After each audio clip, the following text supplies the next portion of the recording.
നേരത്തെ പറഞ്ഞു നമുക്കൊരു സെൻസ് വേണം അല്ലേ? ഇപ്പോൾ ഈ പൊളിറ്റിക്കൽ കറക്റ്റ്നെസ്സിൻ്റെ ഒക്കെ ഒരു വലിയ കാലമാണ്. അപ്പോൾ ഇങ്ങനെയുള്ള കഥാപാത്രങ്ങളൊക്കെ വരുന്ന സമയത്ത് അപ്പോൾ അതിൻ്റെ ഡയലോഗുകളിലൊക്കെ തന്നെ ഒരു ശ്രദ്ധ ആ തരത്തിൽ പുലർത്താറുണ്ടോ പാർവതി ചേച്ചി?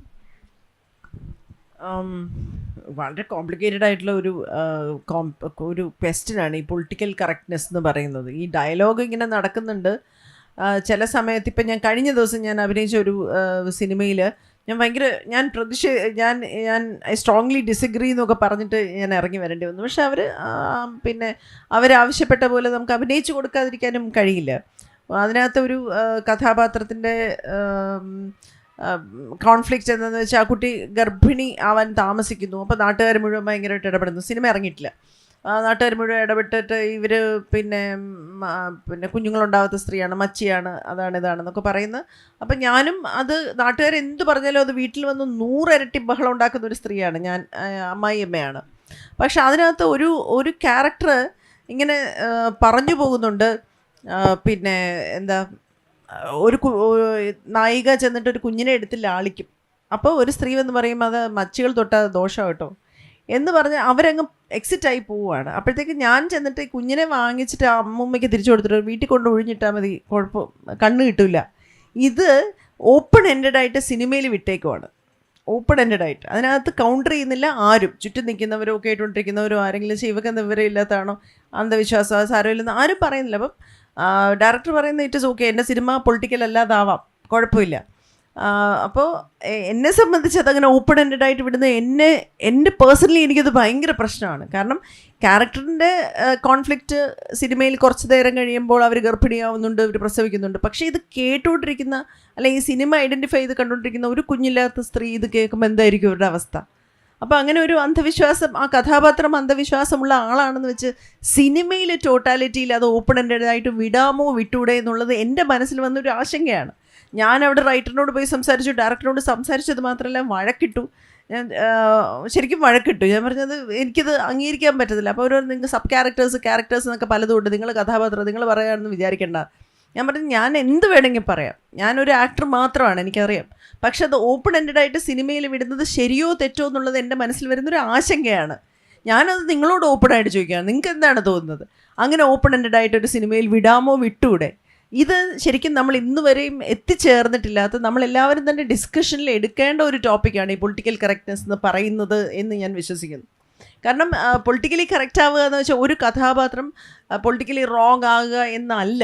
പക്ഷെ അത് ടോട്ടാലിറ്റിയിൽ ആ സിനിമ അത് എവിടെയാണ് കൊണ്ടെത്തിക്കുന്നത്, ആ സിനിമ അവസാനം കണ്ടുകൊണ്ടിരിക്കുന്ന ആൾക്ക് എന്താണ് അതിൽ നിന്ന് കിട്ടുന്നത് എന്നുള്ളത് ഭയങ്കര ഇമ്പോർട്ടൻ്റ് ആണ്.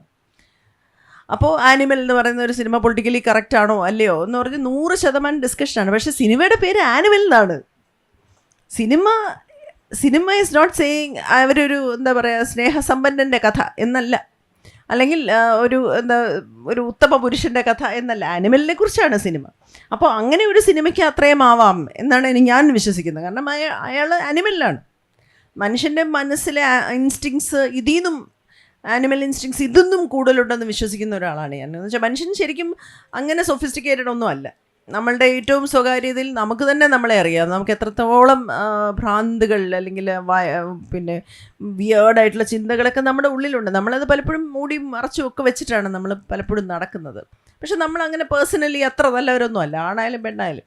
അപ്പോൾ അതുകൊണ്ട് ഈ പൊളിറ്റിക്കൽ കറക്റ്റ്നെസ്സിനെ കുറിച്ച് എനിക്കിപ്പോഴും ഒരു ഉത്തരം ഇല്ല. ഞാനതൊരു ഡിസ്കഷനായിട്ട് ആൾക്കാരോട്, അറിവുള്ളവരോട് അല്ലെങ്കിൽ സീനിയേഴ്സ് ആയിട്ടുള്ള ഫിലിം മേക്കേഴ്സിനോട് കാണുമ്പോൾ ഇപ്പോഴും ഞാൻ ചോദിച്ചുകൊണ്ടിരിക്കുന്നതാണ് ഈ ഡയലോഗ്. അപ്പോൾ അതൊരു ഫിലിം മേക്കറിൻ്റെ വിഷൻ മാത്രമാണ്. Cinema ultimately it's a director's vision. ആക്ടേഴ്സിന് പ്രത്യേകിച്ച് ജോലിയൊന്നുമില്ല എന്നുള്ള ഗതികേട് നമ്മൾ ചില സമയത്ത് നമ്മൾ അനുഭവിക്കേണ്ടിയും വരും. അപ്പോൾ അതുപോലെ സത്യമാണ് ഒരു പ്രാവശ്യം ഇതേപോലെ ഞാൻ ഏതാണ് വർക്കുന്നോ എന്താണെന്നോ ഒന്നും പറയുന്നില്ല.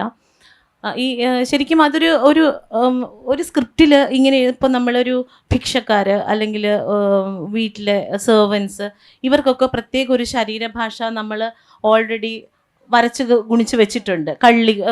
മോഷ്ടിക്കുന്നവർ ഇതെല്ലാം വെച്ചിട്ടുണ്ട്. അപ്പോൾ വളരെ ദാരുണമായിട്ട് എനിക്ക് തോന്നിയത് ഒരു സ്ക്രിപ്റ്റ് വായിച്ചപ്പോൾ അതിൽ ഇത്തരത്തിൽ ഞാനത് എന്താണെന്ന് വ്യക്തമായിട്ട് പറയുന്നില്ല. ഇത്തരം ശരീരഭാഷയുള്ള ഒരു സ്ത്രീ മോഷ്ടിക്കാൻ എന്ന വ്യാജേന വരുന്നു. പക്ഷെ ആ കുട്ടി മോഷ്ടിക്കാൻ വരുന്നതല്ല, പക്ഷേ കൃത്യമായിട്ട് അതിനകത്ത് അവരുടെ ശരീരഭാഷ ഇങ്ങനെ ആയിരിക്കണം എഴുതി വെച്ചിരിക്കുന്നു. അപ്പോൾ ഇത് ചെയ്യാൻ വേണ്ടി ഒരു ജൂനിയർ ആർട്ടിസ്റ്റ് വന്നിട്ടുണ്ട്. അപ്പം എനിക്കിത് അതേപോലെ തന്നെ എന്തെഴുതി വെച്ചിരിക്കുന്നോ അതുപോലെ തന്നെ ഒരാളെ ഇവർ പിക്ക് ചെയ്ത് കൊണ്ടുവന്ന് നിർത്തിയിരിക്കുകയും ചെയ്യുന്നു. അപ്പം ഞാനാണ് സാധാരണ സ്ക്രിപ്റ്റ് വായിക്കുന്നത്. അപ്പം എനിക്കിത് അവരുടെ മുൻപിൽ വെച്ച് വായിക്കാൻ ഭയങ്കര ഒരു വിഷമം. ഇത് ഞാൻ ഓരോരുത്തരുടെ അടുത്തും പോയി പറയുന്നുണ്ട്, ഇതിങ്ങനെ ചെയ്യുന്നത് ശരിയല്ല. ആര് പറഞ്ഞു ഇങ്ങനെയുള്ള ആൾക്കാർ മാത്രമാണോ മോഷ്ടിക്കാൻ വരുവുള്ളൂ? ഇവിടെ നമ്മൾ പൊളിറ്റിക്കലി കണ്ടിട്ടുള്ള പല ഉന്നതതല ബണ്ടി ചോറൊക്കെ അല്ലേ, ബണ്ടി ചോറൊക്കെ ഇപ്പോ ഈ കേരളത്തിലെ രാഷ്ട്രീയത്തെ പിടിച്ചു കുലുക്കിയ പല കക്ഷികളും ആ ശരീരഭാഷയുള്ള ആൾക്കാരല്ല. അപ്പോൾ ഇതെന്തിനിങ്ങനെ എഴുതി വെച്ചിരിക്കുന്നു? ഇത് ഈ വരുന്ന കക്ഷി ഇത് വായിക്കണ്ടേ? അവർക്ക് എന്തോരം പെയിൻഫുൾ ആയിരിക്കും അങ്ങനെ വായിക്കുമ്പോൾ. അപ്പോൾ ഇത് ചെയ്യരുതെന്ന് പറയുമ്പോൾ നമ്മൾ അവിടെ എന്തോ തെറ്റുകാരാവുകയാണ്. നിങ്ങൾ എന്തിനാണ് ഇത് ചോദ്യം ചെയ്യുന്നത്? അങ്ങനെ പറഞ്ഞാൽ ഇവിടെ എന്തെങ്കിലും നമുക്ക് എന്തെങ്കിലും ചെയ്യാൻ പറ്റുമോ? തമാശയ്ക്ക് വേണ്ടിയിട്ടല്ലേ, അങ്ങനെയല്ലേ ഇങ്ങനെയല്ലേ എന്നൊക്കെ പറയുന്നുണ്ട്. പക്ഷേ എനിക്കെന്തോ അത് ഡൈജസ്റ്റ് ആയില്ല. ഞാൻ പറഞ്ഞു, നിങ്ങൾക്ക് ആർക്കും കുഴപ്പമില്ലെങ്കിൽ ഞാനിത് ഇതേപോലെ തന്നെ വായിക്കും എന്ന് പറഞ്ഞു. അപ്പം എന്തോ എഴുതിയ ആൾക്ക്, റൈറ്റർക്ക് അത്രയും പറഞ്ഞു കഴിഞ്ഞപ്പോൾ എന്തോ പോലെ തോന്നി.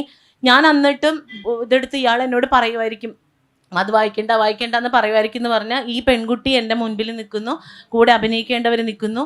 ഞാനതിങ്ങനെ ഒച്ചത്തിൽ വായിച്ചപ്പോൾ ഇയാളുടെ പുറകെ വന്ന് പറഞ്ഞു, അത് വായിക്കേണ്ട കേട്ടോ എന്ന് പറഞ്ഞു. അപ്പം എല്ലാവരുടെ ഉള്ളിലുണ്ട് ഇത് ചെയ്യാൻ പാടില്ല എന്ന്. പക്ഷേ ചിരിപ്പിക്കാനും കഥകൾക്ക് വേണ്ടിയിട്ട് ഏതറ്റം വരെയും പോകാം, എങ്ങനെ വേണമെങ്കിലും എഴുതാം എന്ന് പറയുന്ന ഒരു ബോധമില്ലായ്മ പലർക്കും ഉണ്ട്.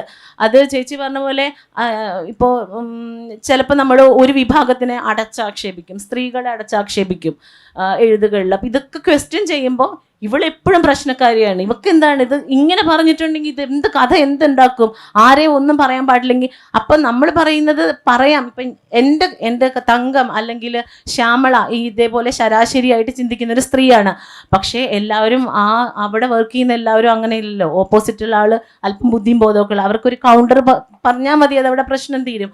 പക്ഷേ അങ്ങനെ പോലും പറയാൻ സന്നദ്ധരാവാത്ത പല ഇടങ്ങളും ഉണ്ടായിട്ടുണ്ട്. അപ്പോൾ അത് ഒരിക്കലും പാടില്ല എന്ന് തന്നെയാണ് എനിക്കും തോന്നിയിട്ടുള്ളത്.